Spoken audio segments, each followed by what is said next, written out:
Now, sometimes it is the simple things in life that can be easily overlooked, and learning how to change gear properly and efficiently can significantly change our cycling experience and performance. So today I am going back to basics and I'm going to be running through our top tips on how to change gear.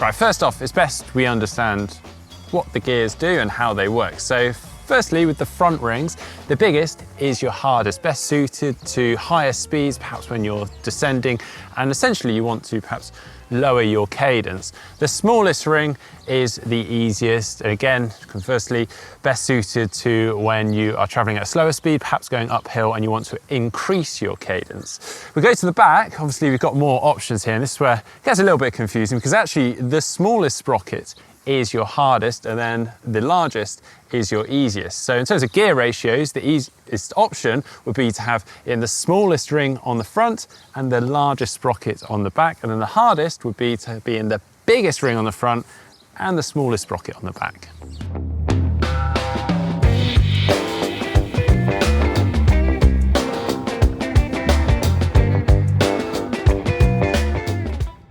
Now then, looking and thinking ahead, a key to a smooth gear change when we're cycling and also for maintaining our momentum. Obviously, when we hit an incline, we want to switch down into an easier gear to maintain our cadence, and the opposite for a downhill. We obviously want to switch into a harder gear to keep that pressure on, all of which you probably think about and do without even realizing, but are you doing them in time?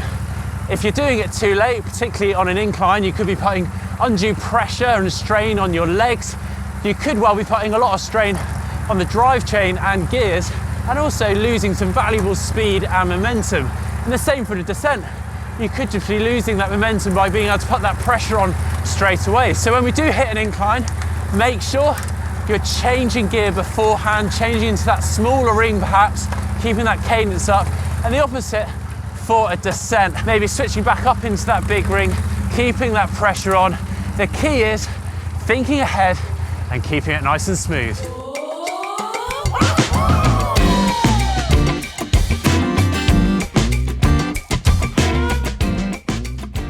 Well, that's all very well, but now let's talk through the actual action of changing gears. Now, this is something I'm sure many of you have experienced before. You're going uphill or you're putting the power down through the pedals, you change gear and clunk, clunk, clunk, your bike isn't too happy with you. And you may be thinking, yeah, sure, but what's the problem with that? Well, there are a couple of problems with that. A, you're putting a lot of strain and pressure through the drivetrain and could potentially be wearing out quicker, but B, you could end up having your chain slipping and even potentially coming off. So of course, what we should be doing, if you are going uphill and putting a lot of pressure down through the pedals, is just easing off a fraction as you change gear, and then as it slips into gear, putting the power back down. And again, you may be thinking, but yeah, I'm gonna lose a bit of speed and momentum there.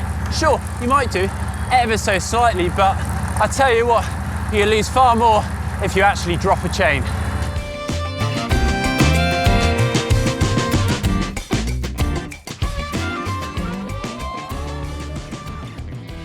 Back for a little gears lesson. Now, if you have a 2x setup, in other words, a big ring and a small ring on your bike, then you need to be aware of what gear choice you are in at the back on the cassette. Now, it's a very basic idea. Having the chain in the middle of the cassette is the most efficient and smoothest place. Now, as soon as you go into that smallest sprocket or the largest sprocket at either end, you're starting to put that chain through quite a lot of strain.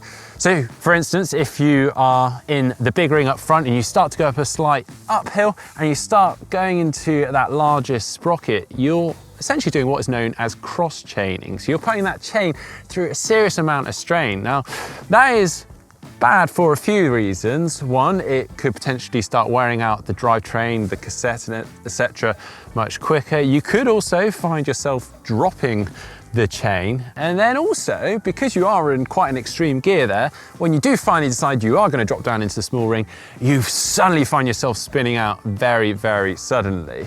Now, of course, what you do want to be doing is switching down into that smaller ring or changing those gears a lot sooner. So as you are starting to go uphill, for instance, and you find yourself going past that midpoint, then start going down into that small ring to avoid that. Of course, if you do have something like synchro shift, well, all of that thinking is taken out of the equation for you, as it will start to do that automatically, but it's worth just practicing with that so that you're aware how it works.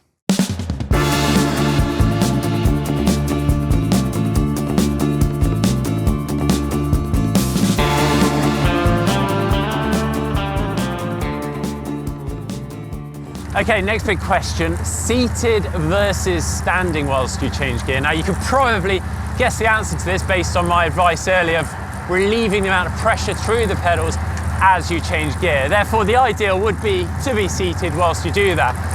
That said, I do appreciate that sometimes you can't avoid having to change gear whilst being out of the saddle. For instance, you may be going up a very steep incline and you just desperately need to change gear. Now in that instance, I just advise coaxing your bike ever so gently through the change as you come off the pedals just a little bit. Equally, another instance may be pulling away from a junction or some stoplights and you just haven't quite anticipated how much you'd needed to have changed your gears. Again, you could just coax your bike through that change whilst being out of the saddle perhaps. Obviously, the ideal would have been to have preempted that junction or the stoplights and changed before you stopped. Or if you do find yourself being stopped for enough time, you could always pick up that back wheel and change through the gears quickly whilst you're stationary.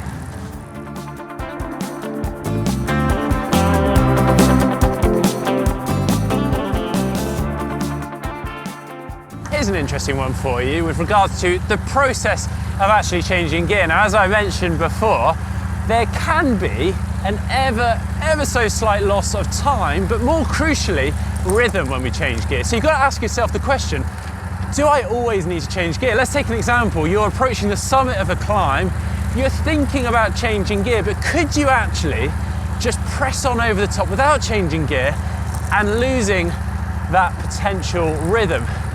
Another example is when you're riding in a group and maybe you've got people in front of you or someone directly behind on your wheel. Could you avoid changing gear?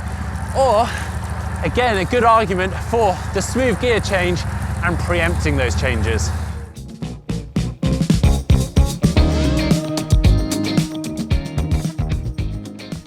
Well, I'm not sure if I mentioned it, but the smoother the better. Think ahead and you will be great. I hope you have enjoyed today's video. If so, please do give it a like. Don't forget to give us a follow over on social media. And if you're not doing so already, give us a subscribe just down below.